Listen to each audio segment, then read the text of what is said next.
নমস্কার, আমি মৌমিতা।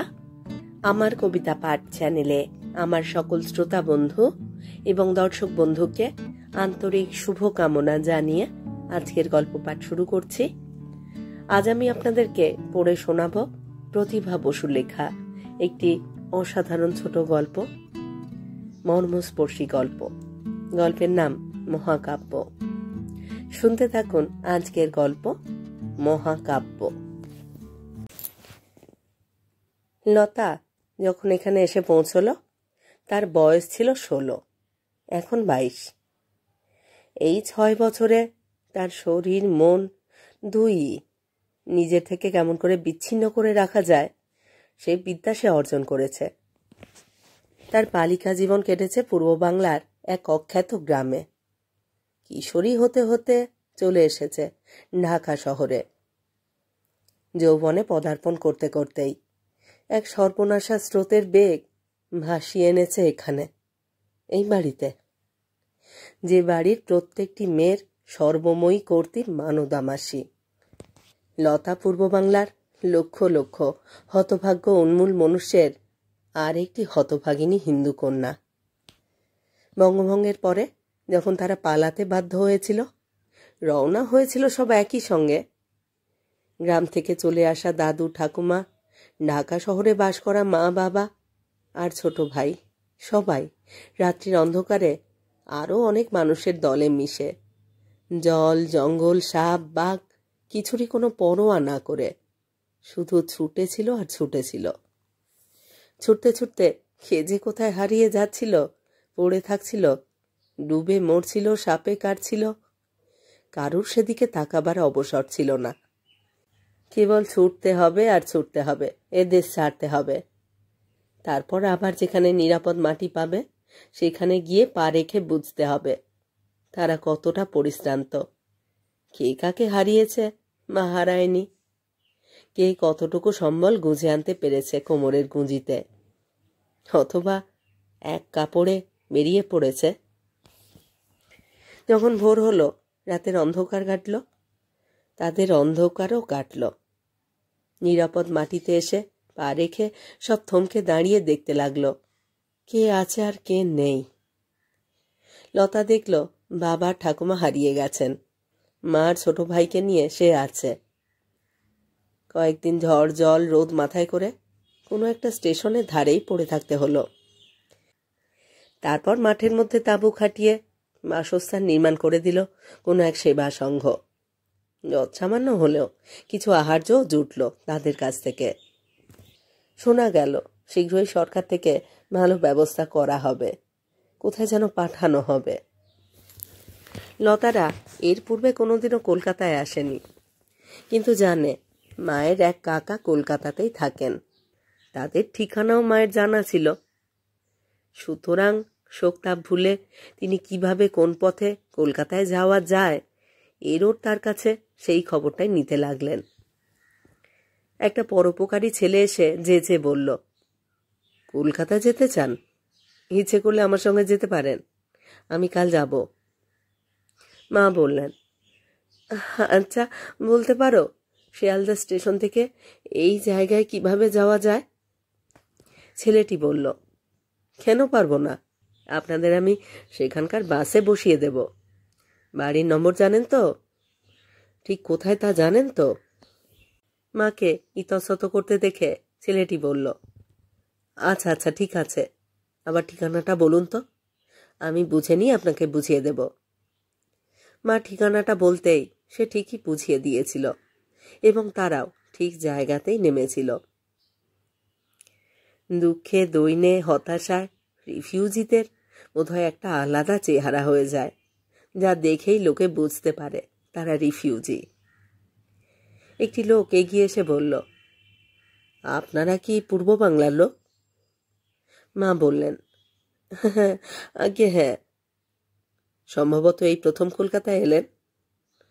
হ্যাঁ। কোনো বাড়ি খুঁজছেন? হ্যাঁ বাবা, এই তার ঠিকানা। লোকটি বলল, আসুন আমি দেখিয়ে দিচ্ছি বাড়িটা। সত্যি সে দেখিয়ে দিল। মা অনেক ধন্যবাদ দিলেন। লোকটি বলল, এ আবার একটা ধন্যবাদের বিষয় নাকি? আমিও এই কাছাকাছি থাকি।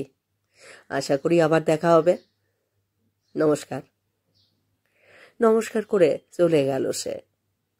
কিন্তু বাড়িতে ঢুকতেই মায়ের কাকা কাকিমা যেরকম চমকে উঠলেন তা দেখেই তার আর মায়ের বুক হিম হয়ে গেল।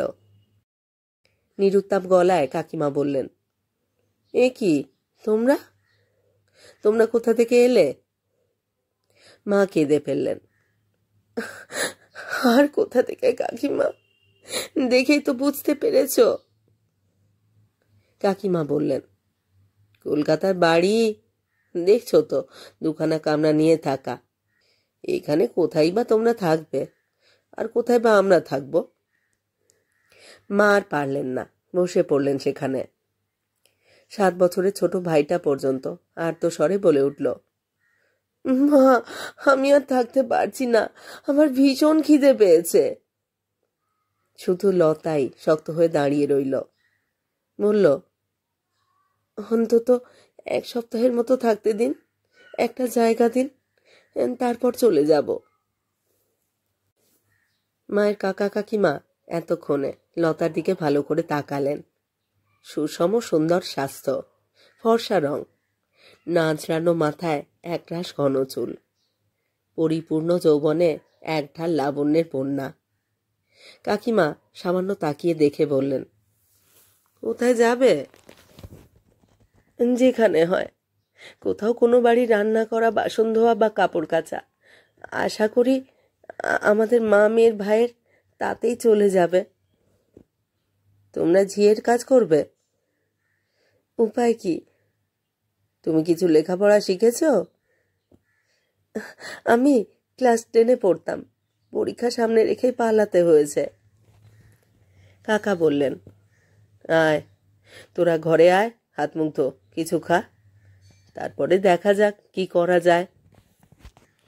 রাত্রে শুয়ে মেয়ের দিকে মুখ ফিরিয়ে মা বললেন, সত্যি কি আমরা শেষে বাড়ি বাড়ি ঝিয়ের কাজ করবো রে? লতা বলল, দোষ কি মা, সেটাও তো একটা চাকরি। মার কথা বললেন না। মেয়েই আবার বলল, মা, এই অসম্মানের আশ্রয়ের থেকে সেটা কি খারাপ? মা নিঃশব্দে কাঁদতে লাগলেন। 3 দিন বাদে লতা রাস্তায় বেরুল। একটু ঘোরাফেরা করে আশপাশটা চিনতে চেষ্টা করল। মাঘ ফিরতেই দেখা হয়ে গেল সেই ভদ্রলোকটির সঙ্গে, যে তাদের বাড়িটা দেখিয়ে দিয়েছিল। ভদ্রলোকটি খুশি হয়ে এগিয়ে এসে বললেন, ভালো আছেন? লতা বলল, হ্যাঁ, আপনি ভালো আছেন? এই বাজারে আর ভালো থাকা। আচ্ছা শুনুন। হ্যাঁ বলুন। লতা ইতস্তত করে বলল, মানে আমি বলছিলাম যে আমি তো এখানকার কিছুই চিনি না, সামান্য লেখাপড়া জানি। যদি বাচ্চাদের পড়াবার জন্য 2-একটা টিউশনি পাই তো খুব। টিউশনি? হ্যাঁ হ্যাঁ, নিশ্চয়ই নিশ্চয়ই। তা কতদূর পর্যন্ত আপনি পড়াশুনো করেছেন? ক্লাস 10। আমাদের টেস্টও হয়ে গিয়েছিল, আমি 3rd হয়েছিলাম। মনে মনে আশা করেছিলাম ফার্স্ট ডিভিশনেই যাব, কিন্তু তারই মধ্যে এই ঘটনা। সত্যি কি যে ঘটে। যাই হোক, এই মুহূর্তে 2টো বাচ্চাকে পড়াবার কাজ তো আমি দিতেই পারি। অন্য একটি চাকরির খোঁজও আমার কাছে আছে, সেটাও চেষ্টা করলে হয়ে যেতে পারে। ইস, তাহলে তো আমাদের খুব উপকার হয়।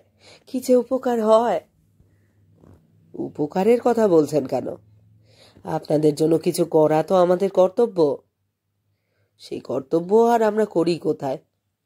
সব মানুষই এখন যে যার ধান্দায় ব্যস্ত। তবে আমি কবে সেই টিউশনিটা পাবো? অন্য কোনো কথায় মন দিতে পারছিল না লতা। লোকটি একটু চিন্তা করে বলল, আমি বরং আজ একটু জেনে নি প্রকৃতই তারা চান কিনা, আর সেই সঙ্গে সঙ্গে মাইনের কথাটাও জেনে নেব।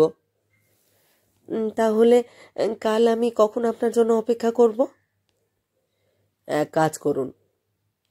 থেমে থেমে চোখ কুঁচকে বলল, দুপুর 2:30 থেকে 3টের মধ্যে। যদি হয় তবে কি কোনো অসুবিধা আছে? লতা সাগ্রহে বলল, না না, মোটেই না। আপনি আমাদের ফ্ল্যাটের দরজায় এসে দাঁড়ালেই আমি বেরিয়ে আসব। আমি আর বাড়ির মধ্যে ঢুকতে চাই না, একটা ব্যবসা করি তো। ওই সময়টায় গাড়ি পাই টিফিনের বেরুবার জন্য। সেই গাড়ি নিয়ে গলিতে ঢুকবো না। গলিটা পেরিয়ে যদি বড় রাস্তার মুখটাতে এসে দাঁড়ান, আমি টুক করে তুলে নেব আপনাকে। আপনাকে সেখানে নামিয়ে আমি আবার চলে যাব কাজের জায়গায়। কাল শনিবার ছুটি করে নেব। আপনি ততক্ষণে তাদের সঙ্গে কথাবার্তা বলতে বলতেই ফিরে এসে আপনাকে বাড়ি পৌঁছে দিয়ে যাব। তবে এ নিয়ে আজই আর বাড়িতে বলা বলি করবেন না। শেষে যদি না হয়, আমি ধরে নিচ্ছি হবে, হলে বরং আমি আপনার মায়ের সঙ্গে দেখা করে কিন্তু মিষ্টি খেয়ে যাব। লতা হেসে বলল, হ্যাঁ হ্যাঁ, নিশ্চয়ই। কলকাতার উত্তর প্রান্তে কোনো একটা অন্ধ গলিতে সামনে টানা একটি বারান্দাওয়ালা একতলা বাড়ি। উমাপতি সরকেল সেই গলিতে ঢুকে একেবারে ভিতরে উঠোনে চলে এলো। মানদা সবে খাওয়া শেষ করে থালা হাতে নিয়ে কলতলায় যাচ্ছিল। উমাপতিকে দেখে বলল, বাবুরা যে এই অসময়ে উদয়, ব্যাপার কি? উমাপতি হেসে বলল, তোকে বড় দেখতে ইচ্ছে করলো মাইরি। চোখ মোটকে মানদা বলল, ওমা, তাই নাকি? তাছাড়া আর কি বল। সত্যি তোকে যে কত ভালোবাসি সেই কথা আর বোঝানো গেল না তোকে। যাক, খোঁজ খবরের ঝুটাও ভালো। এখন বলো দেখি চাঁদু, কি উদ্দেশ্যে আগমন? আমি কি কেবল উদ্দেশ্য নিয়ে চলাফেরা করি? যা যা, মুখ ধুয়ে আয়, কথা আছে। মানদা মুখ ধুতে গেল। উমাপতি সরকেল মানদার ঘরে ঢুকে তার বিছানায় চিৎপাত হয়ে শুয়ে পড়ে পা নাচাতে লাগলো। মানদা মুখ ধুয়ে বাসন ধুয়ে মেঝেতে বসে চৌকির তলা থেকে পানের ডাবর পার করে পান সাজাতে সাজাতে বলল, বলো, কি তোমার কথা? পা নাচাতে নাচাতে উমাপতিও গান ধরেছিল। কাননে কাননে তোমারই সন্ধানে বেড়াবো, দেখাটি পাবো না। সত্যি মাইরি, তোর কাছে তো একটা যুবতীও খাপ খুলতে পারবে না। খোসামদি কথা ছাড়ো, আসল কথাটা বলো। অবশ্য আমিও কম যাই না। তোকে কাছে দেখলে চোখ ছুঁয়ে বলছি, আমারও যৌবন যেন উতলে ওঠে। আয় না, আয় না একবার কাছে, কাছে আয়। খ্যা খ্যা করে মানদা বলল, ও মা, আমি কি তোমার বিয়ে করা স্ত্রী নাকি যে হুকুম করলেই কাছে যেতে হবে? উমাপতি হাসল। স্ত্রী নোস বলেই তো মাইরি তোর উপরে এত টান। কি বলবে বলো, এখন আমি শোবো। দুপুরে না ঘুমোলে আমার শরীর খারাপ হয়। আহা, আমি কি বারণ করেছি? আমি তো সেজন্যই ডাকছি। তুমি তো সারা বিছানা জুড়ে শুয়ে আছো, আমি শোবো কোথায়? উমাপতি উঠে বসল। দেখ মানি, আজ 7 বছর দালালি করছি। আজ 7 বছর তোর দালালি করছি, তুই বড় লোক হয়ে গেলি, আর আমি হতভাগা যে কে সেই পড়ে আছি। জ্ঞান জ্ঞান না করে কি বলতে এসেছো তাই বলো। হ্যাঁ, তোর বোর্ডিংয়ে একটা ভালো ঘর ফাঁকা আছে তো? আমার বোর্ডিং? হি হি করে হাসতে হাসতে গড়িয়ে গেল মানদা। তারপর বলল, তাহলে তোমার বড়শিতে সেই সেরা পোনাটা উঠল নাকি? তাই তো মনে হয়। আবার মনে হয় কেন বলছো? দুই চোখে বিড়ালের লোভ নিয়ে বড় বড় করে তাকিয়ে থাকলো মানদা। এই ব্যবসা মানদা তার মায়ের কাছ থেকে পেয়েছে। শুনেছে তার সুন্দরী দিদিমা আগে ভদ্রলোকের মেয়েই ছিল। বালিকা বয়সেই বিয়ে হয়। মালিকা বয়সেই বিধবা হয়। যুবতী হতে হতে আশেপাশের কোনো একটি ছেলের সঙ্গে ছাদে ছাদে প্রেম হয়েছিল। সেই ছেলেটির সঙ্গে গৃহত্যাগ করেছিল, কিন্তু ছেলেটি তাকে বিবাহ না করে যথেষ্ট ভোগ করে এই নরকে এনে ঢুকিয়ে দেয়। এই নরকেই মায়ের জন্ম, আর এই নরকেই তারও জন্ম। এই উমাপতি সরকেল তার দালাল হলেও তার উপরেই একটা টান আছে মানদার। বয়স 40-এর কাছাকাছি, কিন্তু নিজের শরীর সে বিশেষ খাটায়নি। মেয়েরা খেটেই যা দেয় তাতেই তার বেশ রোজগার হয়। বাড়িটা পুরনো, কিন্তু মা এটা কিনেই নিয়েছিলেন, সুতরাং ভাড়াও লাগে না। বছর 7 হলো। বলতে গেলে সে সরকেলকেই একমাত্র পুরুষ হিসেবে মধ্যে মধ্যে গ্রহণ করে। উমাপতি বলল, তোর স্বপ্না মরে গিয়ে তোর যত শোক হয়েছিল, এবারে বোধ হয় সেই শোক সুদে আসলে সুখ হয়ে উঠে আসবে রে। সত্য বলছো? নয়তো কি? হঠাৎ গলা স্বর বদলে মানদা বলল, জানো উমাপতি, এই ব্যবসাটা আমার আর আজকাল ভালো লাগে না। করে আসছি 3 পুরুষ ধরে বলেই সবটাই একটা অভ্যাসে করি। পিচ করে জানালা দিয়ে পানের পিক ফেলে উমাপতি বলল, তাহলে তাহলে তোর কি ইচ্ছে করে? যে মেয়েগুলো আগাগোড়াতেই এই পেশাতেই আছে তাদের কথা আলাদা, কিন্তু তারা মনে হয় ভালোই আছে। কিন্তু যাদেরকে মিথ্যে বলে ধরে এনে এই অন্ধকূপে ঢুকিয়ে দিই, আর তারা নিরুপায় হয়ে কেঁদে বুক ভাসায়, মাঝে মাঝে তাদের জন্য আমার খুব কষ্ট হয়। লে বাবা, এই যে দেখি 7 খোপ কবুতরকে বিড়াল বসেছে তপস্বী হয়ে।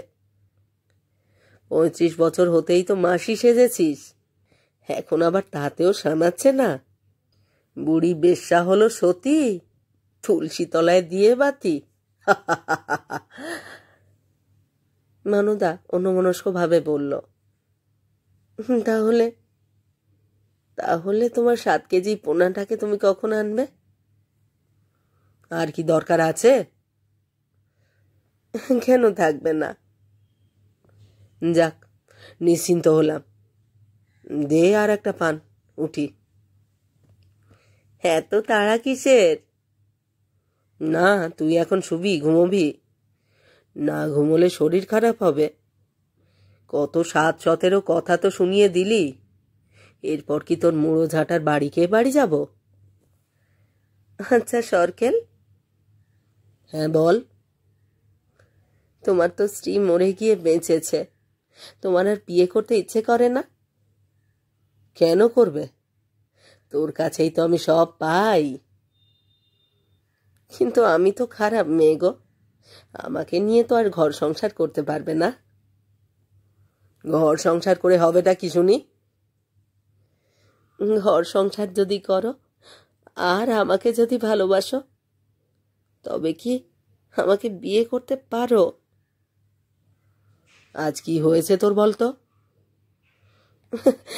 না না, কিছু না। আচ্ছা, এবার এসো তুমি। উমাপতি সরকেলে উঠল।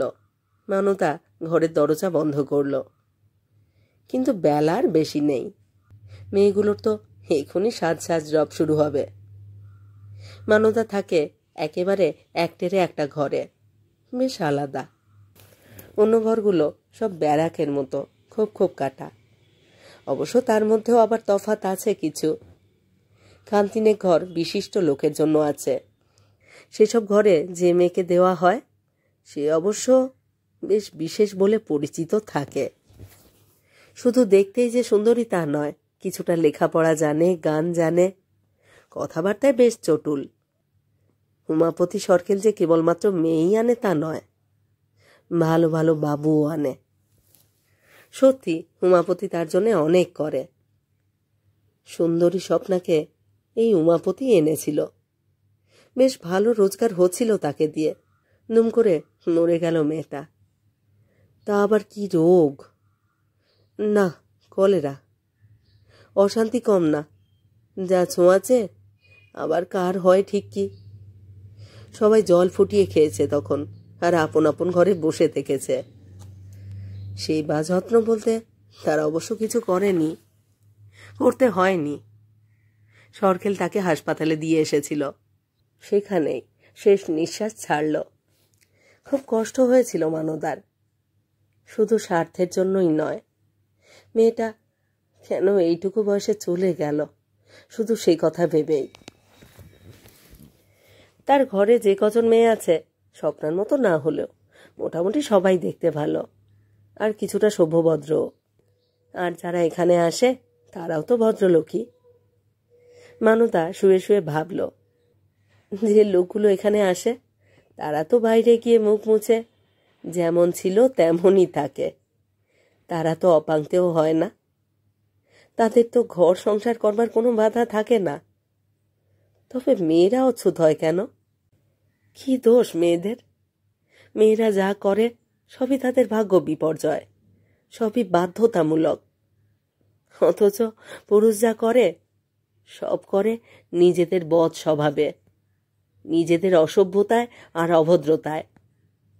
পাপ করে পুরুষ, দুর্ভোগ হয় মেয়েদের।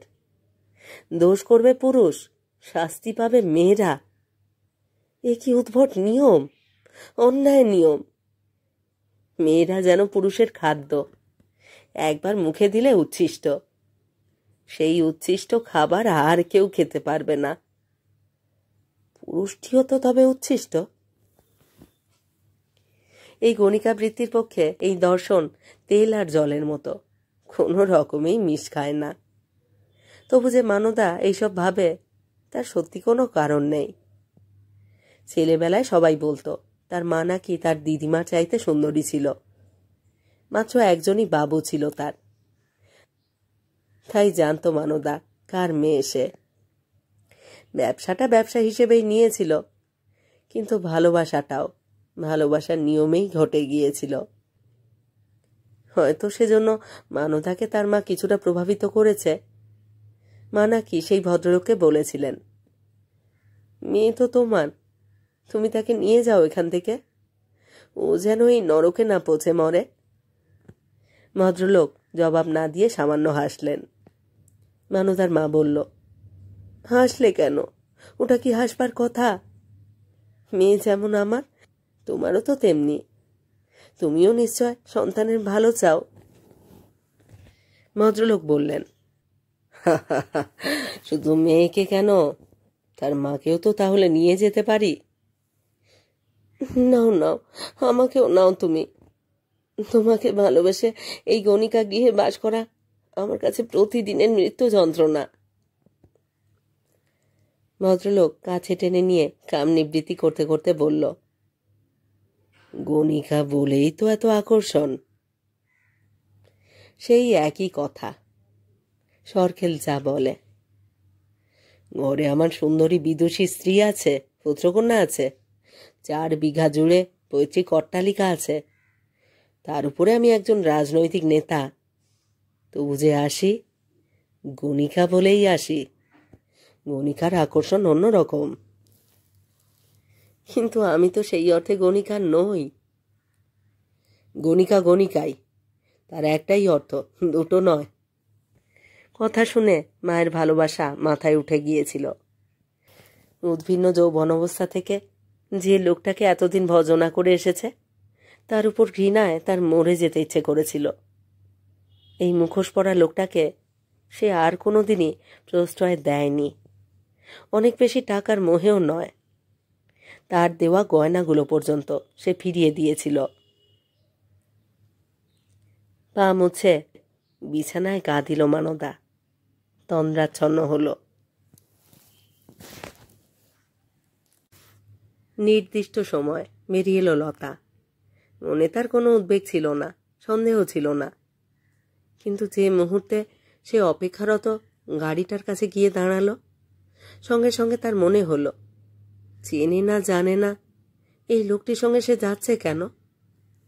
লোকটা চেহারার মধ্যে কোনো একটা ভদ্র ছাপ নেই, যদিও দেখতে খারাপ নয়, ব্যবহারও খারাপ নয়। কেমন একটা ভয়ে তৎক্ষণাৎ ফিরেই দাঁড়িয়েছিল, কিন্তু পারল না।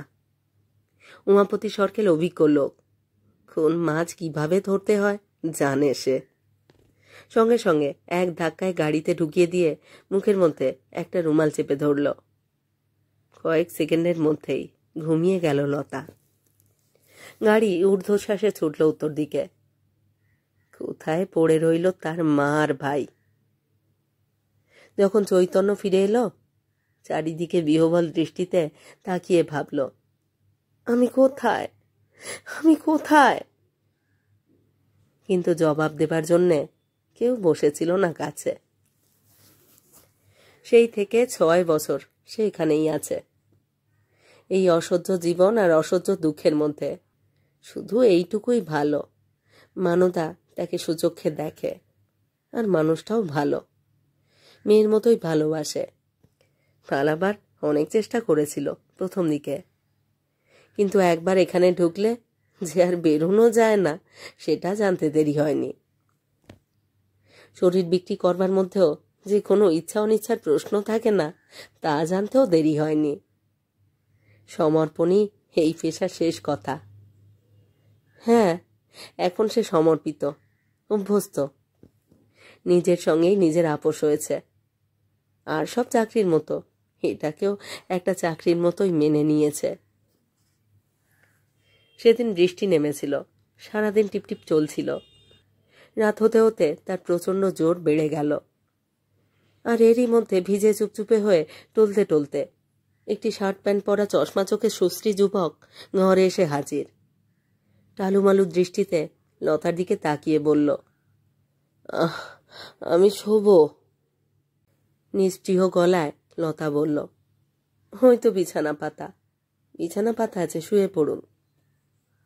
ছেলেটি বলল, আমাকে ধরো, আমি দাঁড়াতে পারছি না। ভুরু কুঁচকে লতা বলল, ওসব করেন কেন? যার জন্য নিজে চলতে পারেন না, এই বৃষ্টির মধ্যে কেন এসেছেন? ছেলেটি সেখানে সেই মাটিতেই প্রথমে বসে পড়ল, তারপর শুয়ে পড়ে বলল, জল জল দাও, জল দাও একটু। রাগ আর বিরক্তি ভুলে এবার একটু নজর করে তাকালো লতা। বুঝতে পারল ছেলেটি মদ খেয়ে টলেনি, অসুস্থ। অসুস্থ তো এখানে মরতে এলো কেন? কোণের কুঁজো থেকে জল গড়িয়ে বলল, এই যে জল নিন। শুয়ে শুয়েই হাঁ করল। লাল টকটকে চোখ মেলে তাকিয়ে অস্ফুটে বলল, মাকে ঢেকে দাও, মাকে ঢেকে দাও। লতা বলল, এখানে কারণ মা থাকে না। কে থাকে? সেসব না জেনেই এসেছেন নাকি? তবে দিদিকে ডাকো। দিদিও এখানে থাকে না।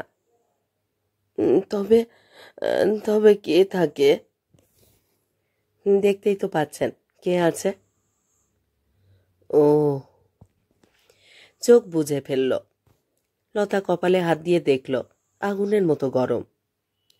এই মানুষকে খাটে টেনে তোলা সহজ নয়, তার চেয়ে বেশি কঠিন ধাক্কা মেরে বার করে দেওয়া। হাজার হোক অসুস্থ তো বটে, আর সেও এখনো পর্যন্ত এতটা পাষাণ হয়ে যেতে পারেনি। কিছুক্ষণ কিংকর্তব্য বিমূঢ় হয়ে দাঁড়িয়ে থেকে মেঝেতেই একটা বিছানা পেতে কোনো রকমে টেনে নিয়ে বিছানায় তুলল। ছেলেটা জ্বরের ঘরে ছটপট করছিল। লতা একটা শাড়ি ছিঁড়ে মাথায় জলপটি দিল, তারপর বসে রইল চুপচাপ। হঠাৎ খেয়াল হলো জামাটা তো চুপচুপে ভেজা। এত ভেজা জামা পরে থাকলে তো শেষে নিউমোনিয়া হবে।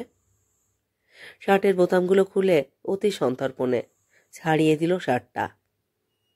পকেটে দুমড়ানো অনেকগুলো টাকা আর কিছু খুচরো পয়সা। প্যান্টটা তত ভেজা নয়, আর ভিজলেও নাইলনের প্যান্ট, জল নিজেই ঝরে যাবে। গায়ের উপর একটা বেড কভার ছড়িয়ে দিল। ছেলেটা মনে হয় আরাম পেল, সম্ভবত শীত করছিল। বলল, আহ আহ। তারপর তার কোলের উপর একটা হাত ছড়িয়ে দিয়ে জড়িয়ে জড়িয়ে বলল, আহ তুমি খুব ভালো। লতা বুঝল প্রলাপ বকছে, কিন্তু এই ভীষণ জ্বর নিয়ে এইরকম ঝমঝমে বৃষ্টির মধ্যে ও এখানে এলো কি করে? আর কেনই বা এলো? এত টাকাই বা ওর পকেটে কেন? কি আর করবে, বসে রইল মাথার কাছে। ভোরের দিকে জ্বরটা অনেক নেমে গেল। কিছুটা নিশ্চিন্ত হয়ে মুখ ধুতে গেল লতা। ফিরে এসে দেখল খালি গায়ে বসে আছে ছেলেটা, ইতিউতি তাকাচ্ছে। তাকে দেখে অবাক হয়ে বলল, তুমি কে? লতা বলল, সারা রাত যাকে জ্বালিয়েছেন। কিন্তু এটা তো আমার বাড়ি নয়। নয় তো। তবে? তবে কি? সেটা তো আপনার জানবার কথা, আমি কি করে বলবো? এটা কার বাড়ি? এই ঘরটা আমার, কিন্তু বাড়িটা অনেকের। আচ্ছা, আমি তাহলে যাই। কোথায়? যেখানে আমার বাড়ি। আপনার বাড়ি কোথায়? তাই তো। ঠিকানা কি? ভুলে গেছি। ওমা, এখানে এলেন কেমন করে? জানি না। আপনার নাম কি? আমার নাম সীমন্ত। ও, নামটা ঠিক মনে রেখেছেন। তার সীমন্ত কি? সীমন্ত চৌধুরী। বাড়ি কোথায় বলতে পারছেন না, বাবার নামও বলতে পারছেন না, ঠিকানাও বলতে পারছেন না। তবে যাবেন কেমন করে? তাই তো। কেবল তাই তো তাই তো করছেন। এখন থাকবেন কোথায়? আচ্ছা, তবে যাই। জামা গায়ে দেবেন না? ও হ্যাঁ, জামাটা কোথায়? তাও মনে নেই। সীমন্ত নিজের শরীরটা নিজেই তাকিয়ে দেখল। জামাটা তাহলে দিন। জামাটা যে আমার কাছে, সে কথা আপনি জানলেন কেমন করে? কেন জানবো না, আপনি তো সারা রাত বসেছিলেন আমার কাছে। বা, এই তো দেখছি কথা ফুটেছে। আর কিছু মনে পড়ছে না? হঠাৎ ছেলেটা সুর করে গিয়ে উঠল, প্রভাত আলোর ধারায় আমার নয়ন ভেসেছে, এই তোমারই প্রেমের বাণী প্রাণে এসেছে। লতা বলল, ও মা, আমার গানও জানেন দেখছি। এতগুলো লাইন মুখস্থ বলতে পারলেন, আর বাড়ি কোথায় বলতে পারছেন না। শার্টটা কাছে এনে দিয়ে বলল, নিন নিন, গায়ে দিয়ে দিন, ঠান্ডা লাগছে। আবার জ্বর বাড়িয়ে ফেললে তো আমারই মুশকিল। কেন? আপনার মুশকিল কেন? তো কি করব? সব তো ভুলে বসে আছেন। এই অবস্থায় কোথায় পাঠাবো আপনাকে? একটু চুপ করে থেকে লতা বলল, আচ্ছা, এই লাইন কটা কেন মনে এলো আপনার? সীমন্ত বলল, জানি না, বোধহয় আপনাকে দেখে। আপনার খুব দয়া। উঠে দাঁড়ালো সীমন্ত। যাই? কোথায় যাবেন? নিজের বাড়িটা খুঁজি। এখন আমি চা করব, চা খাবেন না? আপাতত শুয়ে থাকুন। সীমন্ত তৎক্ষণাৎ শুয়ে পড়ল। বোঝা গেল তার দেহে কোনো বল ছিল না। কোণের দিকে স্টোভ জ্বালিয়ে চায়ের জল বসালো লতা। টুকটাক অন্যান্য কাজও করতে লাগলো। সেই সঙ্গে গানের লাইন কটা মনে মনে আওড়াতে লাগলো। ছেলেটির যে মাথায় একটা গোলমাল আছে সেটা বোঝা যাচ্ছে। নইলে বাড়ি থেকে বেরিয়ে আর বাড়িতে ফিরতে পারছে না কেন? কিন্তু গোলমালটা এমন নয় যে তাকে ঠিক পাগল বলা যায়। এক সময় লতা ভেবেছিল সে যখন বিয়ে পড়বে তখন সে সাইকোলজিতে অনার্স নেবে। তাহলে এই রোগীটিকে দিয়ে বেশ হাত পাকানো যেত। ভাবতে ভাবতে চা টোস্ট নিয়ে সীমন্তর কাছে এসে বলল, এই নিন, চা নিন। ঘুমোলেন নাকি? সীমন্ত চোখ খুলে তার দিকে এক দৃষ্টিতে তাকিয়ে থেকে বলল, চা? লতা বলল, হ্যাঁ, আগে হ্যাঁ, এটা খেয়ে নিয়ে আমাকে বাধিত করুন, তারপর ধীরে ধীরে মনে করুন বাড়ির ঠিকানাটা কি। উঠে বসল সীমন্ত। হঠাৎ বলল, আমি দিল্লি থেকে এসেছি। কবে এসেছেন? আজ। কখন? রাজধানীতে সকালবেলা। তারপর? তারপর তারপর কি? চায়ে চুমুক দিল। আহ, কি ভালো চা। দিল্লিতেই থাকেন? হ্যাঁ, মানে না। একবার বললেন হ্যাঁ, একবার বললেন না, কোনটা ঠিক বলুন তো? ওরা তো তাই বলল। কারা? দাদা, বৌদি, বৌদির মা। কি বলল? বৌদির মা বললেন, এ আপদ বিদায় করো। উমা, সেসব কথা তো দেখছি বেশ মনে রেখেছেন, কিন্তু বাড়িটা ভুলে গেলেন কেমন করে? জানি না। বাড়িতে কে থাকে? মা, বাবা, দিদি। বাড়ির ঠিকানা যদি মনে না পড়ে কি করবেন তবে? আচ্ছা, আমার সুটকেসটা কোথায়? সুটকেসটা? সুটকেস তো এখানে আনেননি। তবে? উমা, সেটা কি আমার জানবার কথা? কিন্তু আমি তো কুলির মাথায় দিলুম। আচ্ছা, আপনি এত ভুলে যান, তবু আপনার দাদা বৌদি একা একা আপনাকে কি ভরসায় পাঠিয়ে দিলেন? সীমন্ত গভীরভাবে চিন্তা করতে লাগলো। জবাব দিল না। খানিক্ষণ পরে ঘুমিয়ে পড়ল। লতা ভেবে পেল না এই মানুষটাকে নিয়ে সে কি করবে। তার উপর অসুস্থ। এমনি এমনি সুস্থ শরীরে এলে না হয় বার করে দেওয়া যেত। জ্বর গায়ে ছেলেটাকে তাড়ায় কি করে? ভদ্রলোকের ছেলে, কি সুন্দর দেখতে, কি সুন্দর নাম। আর সবচেয়ে যেটা লতার মন ভুলালো, কত কাল পরে সত্যি সত্যি একটা সৎ চরিত্রের ভদ্রলোকের ছেলেকে সে দেখল। যে ছেলে এটাকে গণিকালয় ভেবে আসেনি, তাকে গণিকা ভাবেনি। অসুস্থ ফুর্তির লোভে একা একা ঘরে একটি মেয়েকে দেখে তার মনে কোনো কাম উদ্রেক হয়নি। সহসা নিজেকে লতার কেমন যেন ঝরঝরে লাগছিল। মনে হচ্ছিল আবার যেন সে একটা স্বাভাবিক জীবনের দরজা খুঁজে পেয়েছে। বিমলেন্দু চৌধুরী, ব্যারিস্টার। সংসার ছোট, একটি ছেলে, একটি মেয়ে। ছেলে ইঞ্জিনিয়ার, মেয়ে অধ্যাপিকা। ছেলে তার কাজের জায়গা কানপুরে থাকে। দিল্লিতে কি কাজে একটা গিয়েছিল, কিছুদিন থাকতে হবে বলেই গিয়েছিল। তারপরে কলকাতায় আসবে মা বাবার কাছে। লম্বা ছুটি পড়ছে একটা। এই পর্যন্তই তাঁরা জানেন। সকালে চা খেয়ে খবরের কাগজ পড়ছিলেন। একটা চিঠি এলো। লিখেছে বর্দার ছেলে মাধব। চিঠিটা পড়তেই তার চোখ বড় হয়ে গেল। চেঁচিয়ে ডাকতে লাগলেন, আভা, আভা। আভা তার স্ত্রীর নাম। স্বামীর এই ধরনের একটা বিপদের মতো ডাকের সুরে রান্নাঘর থেকে দৌড়ে এলেন। কি হয়েছে, কি?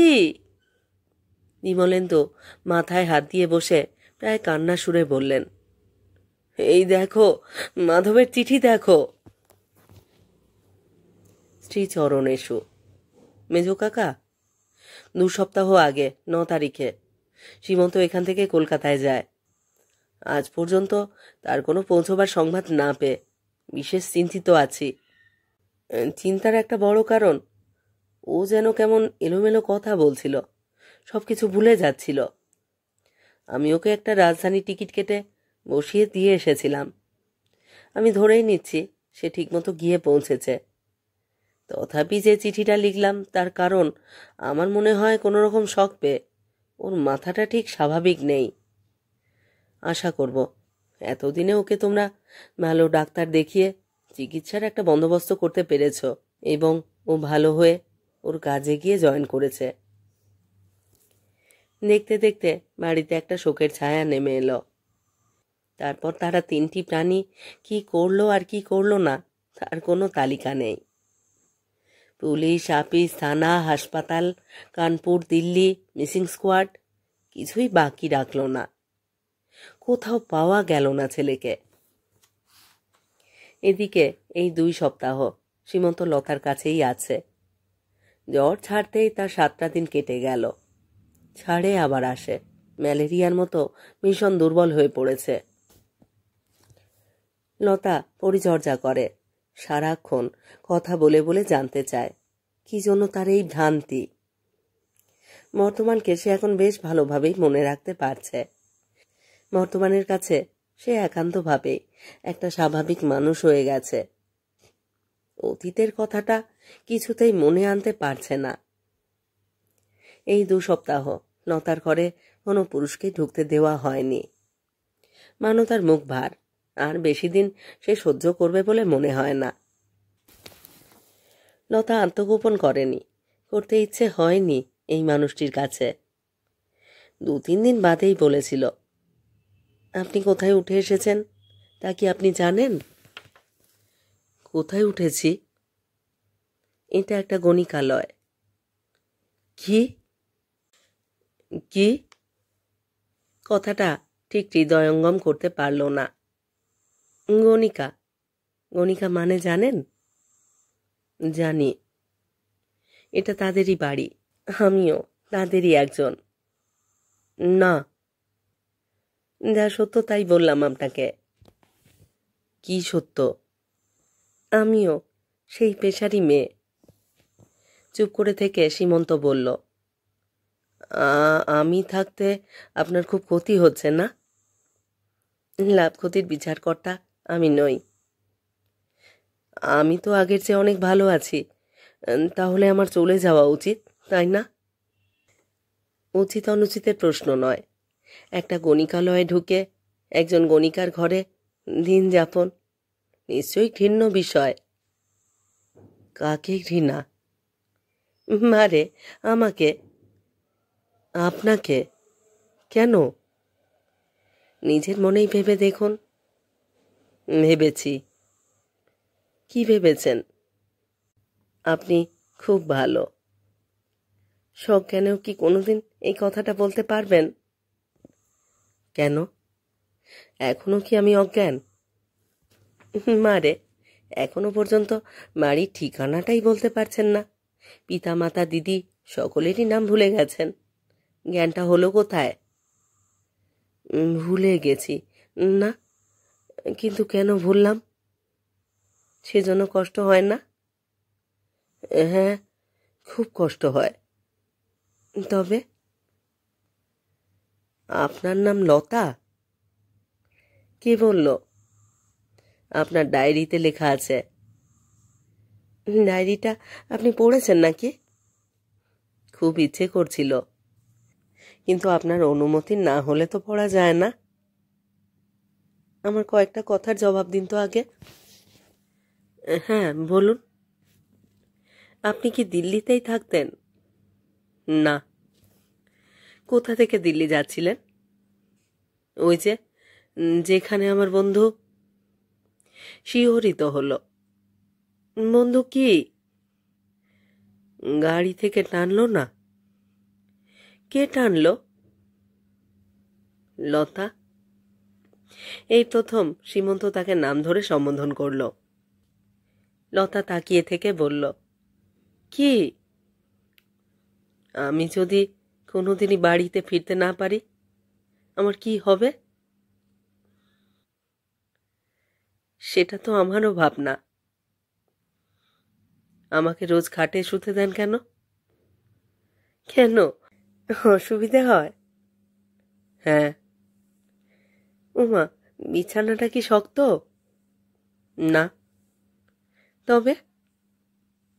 আপনার বাড়ি, আপনার ঘর, আর আমি রোজ খাটে শুই, আপনি মেঝেতে। আমি চলে যাব। কোথায়? যেখানে হয়। কিন্তু লতা, আমার খুব ভয় করে। কিসের ভয়? উফ, আমি চিন্তা করতে পারি না, আমি ভাবতে পারি না যে। কিন্তু আমি দেখেছি, নিজের চোখে দেখেছি। কি দেখেছেন? জানি না, জানি না, জানি না কিছু। এখান থেকে চলে গেলে কখনো কি আমাকে মনে পড়বে আপনার? হুম, শুধু আপনাকেই মনে পড়বে। আমার জগতে এই মুহূর্তে আপনি ছাড়া তো আর কেউ নেই। আমি খুব স্বার্থপর। কেন? আপনি নিশ্চয়ই একদিন আপনার পুরনো জগৎ ফিরে পাবেন, সেটাই আমার প্রার্থনা হওয়া উচিত। কিন্তু যখনই ভাবি সেই জগতে তো আমার কোনো জায়গা হবে না, তখনই মুখ নিচু করল লতা। সীমন্ত হেসে বলল, জায়গা হোক আর নাই হোক, আপনার তো কোনো ক্ষতি নেই। কদিন জ্বালিয়ে গেলুম, এই যা। তাই কি আপনার মনে হয়? মনে তো মানুষের কত কথাই হয়, সব কথা কি বলা যায়? যায় না। না, না। আচ্ছা, আমি যদি গণিকা না হতাম তবে হয়তো বলা যেত। ওই কথাটা বারে বারে কেন বলেন বলুন তো? আমি দুঃখ পাই। পিছন ফিরে দাঁড়িয়ে লতা এটা ওটা করতে লাগলো। চোখ ভরে জল এলো। কি একটা পরিচয় সে বহন করছে! কত লজ্জা, কত দুঃখ! ছি! সীমন্ত বলল, শুনুন, শুনুন, আমি একটা কথা ভেবেছি। বলুন। আমি আজই চলে যাব এখান থেকে। তারপর? আমার তো কোনো তারপর নেই, সবই গভীর অন্ধকারে আচ্ছন্ন। সেই গভীর অন্ধকারে আপনাকে আমি ছেড়ে দেব কেমন করে? আমার জন্য আপনার কষ্ট হয়? একজন সুস্থ সবল মানুষ কিভাবে তার অতীত ভুলে গেল, তাতেও কষ্ট না হবার মতো নির্মম বলে আমাকে কি আপনার মনে হয়? না, না, ছি! আপনি আমার জন্য কত করেছেন, কত ক্ষতি হয়েছে আমার জন্য। ওহো, এইমাত্র মনে পড়ল, আমার প্যান্টের পকেটে একটা মানি ব্যাগ ছিল। আপনি কি দেখেছেন সেটা? কই না তো। আমার পাজামা পাঞ্জাবি কি দিয়ে কিনলেন? মানে আমার কাছে টাকা ছিল। সীমন্ত প্যান্টটা এনে তার পকেটে হাত দিয়েই দেখল ব্যাগটা যথাস্থানেই আছে। অবাক হয়ে বলল, কি আশ্চর্য না? কেন? কিরকম মনে পড়ল? আস্তে আস্তে তবে কি আমার সব কথাই মনে পড়বে? নিশ্চয়। আমি তবে বেরিয়ে পড়ি। আজই যাবেন? হ্যাঁ, এক্ষুনি। আপনি এই ব্যাগটা রেখে দিন। কেন? গচ্ছিত থাক। আমি জানি না কেন এত টাকা আমি এনেছিলাম, কিন্তু এনেছিলাম যে সেটা কেমন করে মনে পড়ে গেল। এইভাবেই সব ফিরে আসবে মনে, কিন্তু ভুলবশত যে জীবন এখানে যাপন করে গেলেন সেইটাই শুধু একটা শূন্যের অঙ্কে পরিণত হবে। সুতরাং এই গচ্ছিত ধন আমি রাখবো কেমন করে? আমি আপনাকে কোনো দিনই ভুলব না লতা। ভুলবেন, আমি জানি ভুলবেন। শুধু আমি একটা ক্ষণিক আলো দেখে আবার সব অন্ধকার দেখব, আরো অন্ধকার, আরো, আরো। খুব আস্তে আস্তে লতার পিঠে হাত দিয়ে সীমন্ত বলল, একটা কথা মনে রাখবেন, শরীরে কোনো ময়লা জমলে তা ধুলেই পরিষ্কার হয়ে যায়, কিন্তু মনের ময়লা ধোবার কোনো ওষুধ নেই। আপনি আমার কাছে আপনি, তার বাইরে কিছু নয়। আমাকে শান্ত মনে বিদায় দিন। এখানে এই বাড়িতে কেউই খবরের কাগজ পড়ে না, শুধু লতাই কাগজ রাখে একটা। কেন রাখে জানে না, হয়তো ছেলেবেলা থেকেই পড়ছে বলেই রাখে। কিন্তু না, সে কোনো খবরের দিকে তাকায় না। সে খোঁজে, মাকে ভাইকে খোঁজে, কিন্তু খুঁজে সে তাদের কোথায় পাবে? জানে সেটা, তবু প্রথমে হারানো প্রাপ্তি নিরুদ্দেশের পৃষ্ঠাগুলোই আঁতিপাতি করে দেখে। কেন যেন মনে হয় একদিন না একদিন সেই পৃষ্ঠাগুলোতেই পেয়ে যাবে সব। কিন্তু আজ আর তার কিছুই মনে হচ্ছিল না, শুধুই একটা বিচ্ছেদ বেদনায় আত্মহারা হয়ে পড়েছিল। রাস্তার দিকের দরজাটা খুলে সীমন্ত আবার ঘুরে দাঁড়ালো। লতা উল্টো দিকে মুখ ফিরিয়ে বসে আছে। সে বলল, আমি তবে যাই লতা। লতা জবাব দিল না, ফিরে তাকালো না। বারান্দা থেকে নেমে গেল সীমন্ত। কাগজওয়ালা তাকে দেখে কাগজটা তার হাতেই দিল। কাগজটা দিয়ে আসবার জন্য যে আবার তাকে লতার কাছে যেতে হবে ভেবেই খুশি হলো মনটা। খুশিতে অন্যমনস্ক হয়ে পড়বার তরুণী বোধ হয় হাত থেকে পড়ে গেল কাগজটা। পৃষ্ঠাগুলো ছড়িয়ে গেল। নিচু হয়ে কুড়োতে গিয়েই মুখটা ধক করে উঠল। নিজের ছবিটা দেখে নিজেই তাজ্জব হয়ে গেল। ছবিটা তলায় লেখা সীমন্ত চৌধুরী, তার তলায় লেখা ব্যারিস্টার বিমলেন্দু চৌধুরীর একমাত্র পুত্র, ইঞ্জিনিয়ার, কানপুরে আছে 9 মাস যাবৎ। কোনো কর্মোপলক্ষে দিল্লি গিয়েছিল। মার্চ মাসের 10 তারিখে রাজধানী থেকে কলকাতায় এসে পৌঁছবার কথা, কিন্তু আদ্যাবধি তার কোনো খবরই নেই। দেখতে সুশ্রী, বয়স 26, স্বাস্থ্য ভালো, রং উজ্জ্বল শ্যামবর্ণ, মুড়ুর উপরে একটা কাটা দাগ আছে। যদি কোনো দয়ালু ব্যক্তি তাকে দেখতে পেয়ে সন্ধান দেন কৃতজ্ঞ হব। ঠিকানা আয়রন সাইড রোড, 30/8 নম্বর বাড়ি। নগদ 50,000 টাকা পুরস্কার। এইবার সমস্ত ঘটনাটা শ্রীমন্তর মনের উপরতলায় উদ্ভাসিত হয়ে উঠল। মনে পড়ে গেল কানপুর থেকে সে গাড়িতে দিল্লি যাচ্ছিল, সঙ্গে এক বন্ধু আর তার স্ত্রী। পথে কোনো এক নির্জন জায়গায় একটি মোটর সাইকেল গাড়ির গতি রোধ করে দাঁড়ালো। তারপর গাড়ির পিছনে বসা তার বন্ধু এবং বন্ধুর স্ত্রীকে টেনে নামিয়ে সেখানে কুপিয়ে মেরে ফেলল। গাড়ির ড্রাইভার এক মুহূর্ত দেরি না করে ফুল স্পিডে গাড়ি চালিয়ে ছুটল দিল্লির দিকে। সেই থেকেই ওই মর্মান্তিক দৃশ্যটা অবিশ্রান্ত তাকে হানা দিতে লাগল। এক বিন্দু ঘুম হলো না রাত্রিতে। তারপরে দৃশ্যটা মুছে গেল, কেবল একটা ভয় ঘিরে থেকে সব ভুলিয়ে দিল, একেবারে সব। কলকাতা পৌঁছে সমস্ত দিন ঘুরে ঘুরেও ঠিক বুঝতে পারল না কি করবে, কোথায় যাবে। যখন ভীষণ বৃষ্টি নামল, তখনই এই খোলা দরজা পেয়ে ঢুকে পড়ল এখানে। সবই ভবিতব্য। ঘুরতে ঘুরতে এখানে এ পাড়ায় এসে এই মেয়েটির অক্লান্ত সেবা পাবে, ভালোবাসা পাবে, এই ছিল তার কপালে। সেও কি বাসেনি? মেশেছে, কিন্তু তার উদ্ভ্রান্ত জীবনের সঙ্গে এই মেয়েকে সে কেমন করে জড়াবে? সে কথা ভেবেই নিজেকে ছিন্ন করে দরজার বাইরে এনে দাঁড় করিয়েছিল। কিন্তু ঈশ্বরের যা নির্দেশ তা কি কখনো অমান্য করা যায়? দরজার পর্দা সরিয়ে আবার সে ঘরে ঢুকে এলো। হাঁটুতে মুখ গুজে ফুঁপিয়ে ফুঁপিয়ে কাঁদছে লতা। সীমন্ত ডাকল, শুনুন।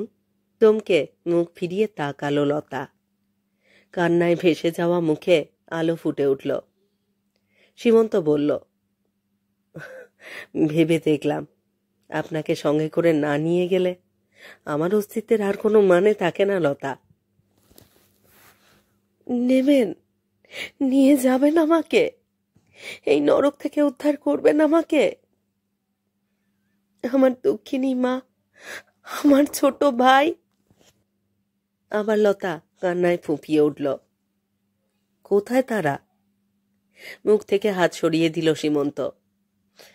আমি জানি না, আমি জানি না। এই কলকাতার কিছুই আমি চিনি না। এই জায়গাটা যে কোথায় তাও আমি জানি না, বুঝি না।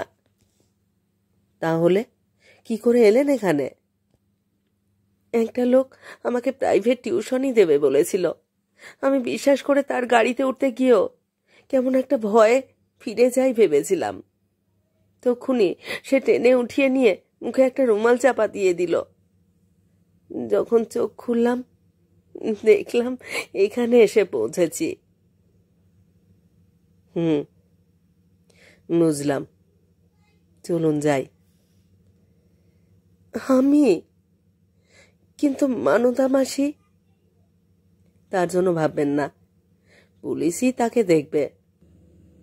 কিন্তু আজ যে আপনি আমার বাবার কাছ থেকে 50,000 টাকা উপহার পাবেন, ভাবছি সেটা আমরা আমাদের হানিমুনের জন্য খরচ করব। হানিমুন? কার সঙ্গে? কিসের টাকা? হানিমুনটা অবশ্যই আমার সঙ্গে। সীমন্ত হাসল, চিকচিক করে উঠল চশমার কাজ, বলল, আর টাকাটা আমার বাবার। আপনার সঙ্গে? আপনার বাবা 50,000 টাকা দেবেন আমাকে? এসব আপনি কি বলছেন? রোজ তো দেখি কাগজ খুলেই হারানো প্রাপ্তি নিরুদ্দেশ দেখেন। এই ছবিটা দেখুন তো, চেনেন কি না? ছবিটা দেখল লতা, নিজের লেখাগুলোও পড়ল। তার লাবণ্য মাখা বেদনাদ্র মুখের টানা টানা দুটি চোখ বিস্ফারিত হয়ে গেল। কেঁপে উঠে দু হাতে নিজেই নিজেকে জড়িয়ে ধরল। চোখে চোখ রেখে সীমন্ত বলল, ওটা আমার প্রাপ্য। লতার হাত দুটো সরিয়ে তাকে আলিঙ্গনাবদ্ধ করতে করতে বলল, ভাবি স্ত্রীকে কোর্টশিপ পিরিয়ডে এটুকু বোধহয় করা চলে, কি বলো লতা?